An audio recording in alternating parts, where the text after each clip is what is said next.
সিকান্দার আবু জাফরের লেখা বিখ্যাত নাটক সিরাজউদ্দৌলা সম্পর্কে আলোচনায় আপনাদের সকলকে স্বাগত জানাই। সিকান্দার আবু জাফর বাংলাদেশের বিশিষ্ট কবি এবং নাট্যকার। ইতিহাসকে অবলম্বন করে ইতিহাস নিষ্ঠার পাশাপাশি নিজের আবেগ কল্পনার সংমিশ্রণে তিনি এই নাটকটি রচনা করেছেন। এই নাটকের কেন্দ্রীয় চরিত্র নবাব সিরাজউদ্দৌলা। ইতিহাস থেকে আমরা জানতে পারি সিরাজ ছিলেন আলীবর্দী খাঁর দৌহিত্র এবং তার মায়ের নাম আমিনা বেগম। ১৭৩৩ খ্রিস্টাব্দে সিরাজউদ্দৌলা জন্মগ্রহণ করেন। তার জন্মের পরপর নানা আলীবর্দী খাঁ ডেপুটি গভর্নর হিসাবে নিয়োগ লাভ করেন বিহারে। এ কারণে তার জন্মের পর থেকেই তাকে সৌভাগ্যসূচক সন্তান হিসাবে চিহ্নিত করা হয়েছিল।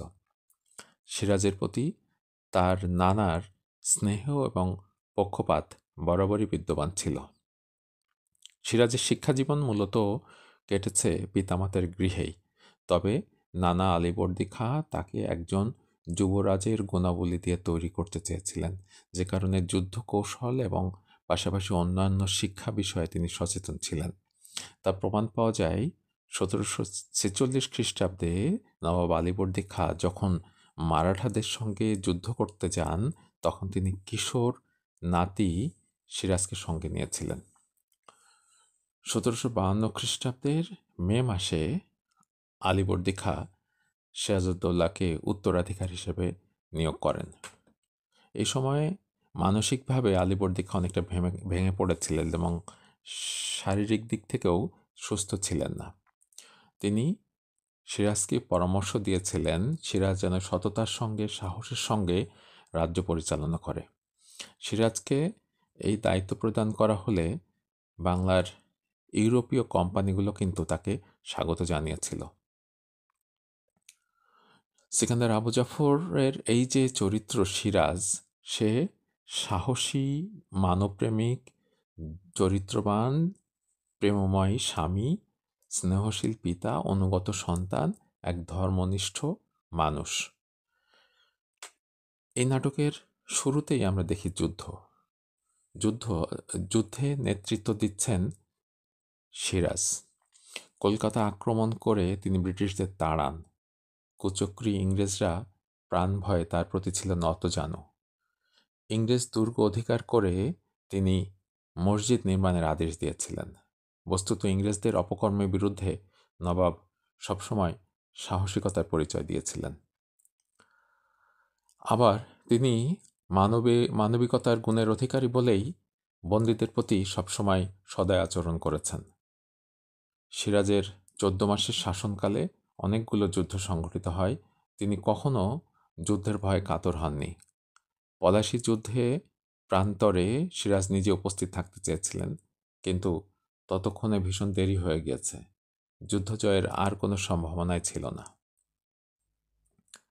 সিকান্দার আবু জাফর সিরাজউদ্দৌলাকে যেভাবে চিহ্নিত করেছেন, তাতে প্রমাণিত হয় সিরাজউদ্দৌলা ভোগবিলাসী শাসক ছিলেন না, তিনি ছিলেন বীর, দেশপ্রেমিক এবং জনদরদী। তাই তার কণ্ঠে ধ্বনিত হয়েছে বাংলা এবং বাংলার মানুষের জন্য তীব্র অকৃত্রিম আবেগ অনুভূতি। নিচের যে উক্তি আমরা বলছি, তাতে তার উদার, কোমল এবং অসাম্প্রদায়িক চিত্তের পরিচয় পাওয়া যায়।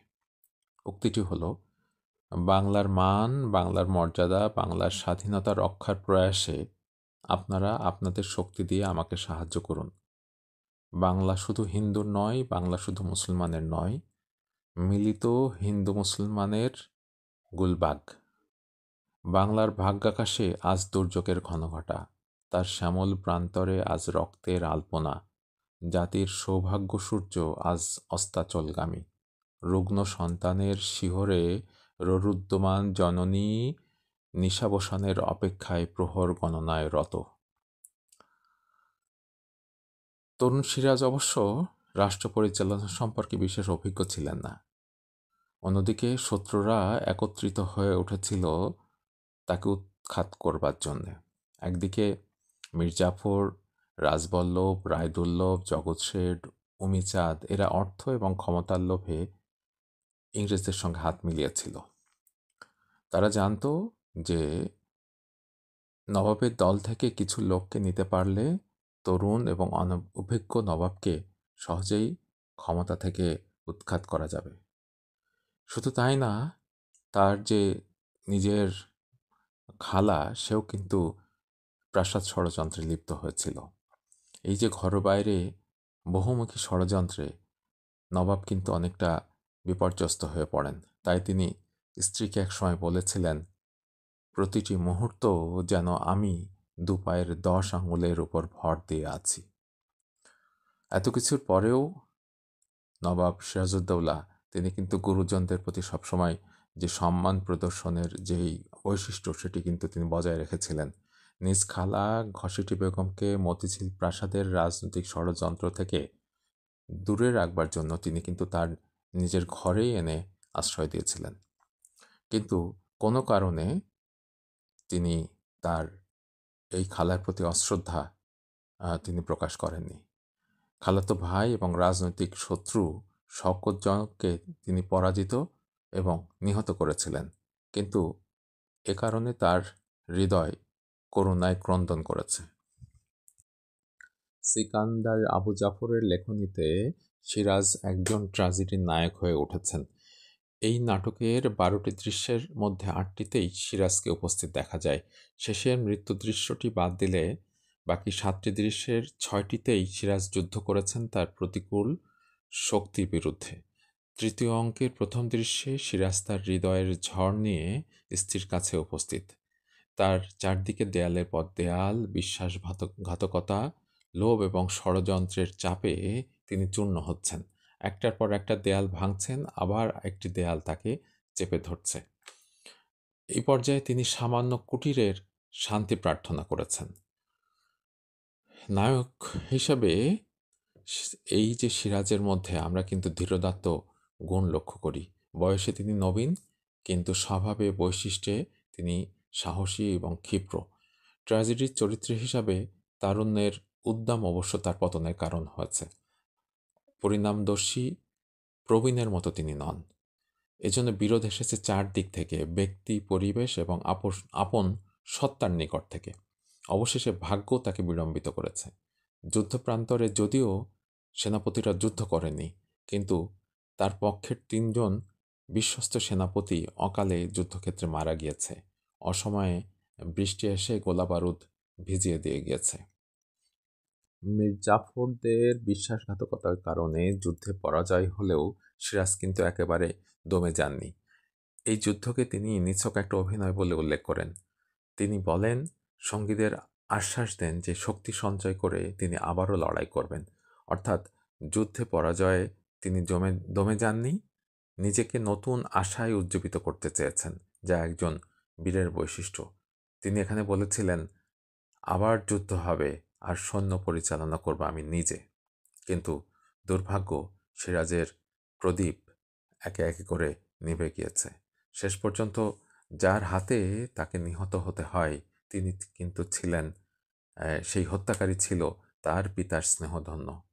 নাটকের শেষ অংশে মোহাম্মদী বেগ যখন তার দিকে এগিয়ে আসছিল হত্যা করবার উদ্দেশ্যে, তখন তিনি বলেছেন, এ কাজ করো না মোহাম্মদী বেগ, অতীতের দিকে চেয়ে দেখো, চেয়ে দেখো।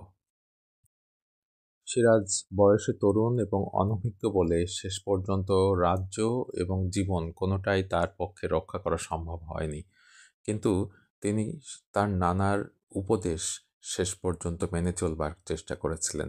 আর যাই হোক, স্বদেশের সঙ্গে তিনি বিশ্বাসঘাতকতা করেননি কিংবা দেশ বিক্রি করেননি। ইতিহাসের পাতায় সিরাজ নিঃসন্দেহে রবার্ট ক্লাইভ অপেক্ষা অনেক মর্যাদায় অধিষ্ঠিত। সেই রাজনৈতিক মঞ্চের প্রধান নায়কদের মধ্যে তিনিই একমাত্র ব্যক্তি যিনি কখনো প্রতারণা বা শঠতার আশ্রয় নেননি। তাই আমরা বুঝতে পারি সিরাজের করুণ জীবননাট্যই ছিল সিকান্দার আবু জাফরের লেখা এই নাটক রচনার উদ্দেশ্য। নাট্যকারের হৃদয়ের ভালোবাসা ও ভক্তি দিয়ে এই চরিত্রটি নির্মিত হয়েছে, ফলে এর প্রভাব পাঠকের মনে দীর্ঘস্থায়ী একটি আবেশ সৃষ্টি করে। ধন্যবাদ।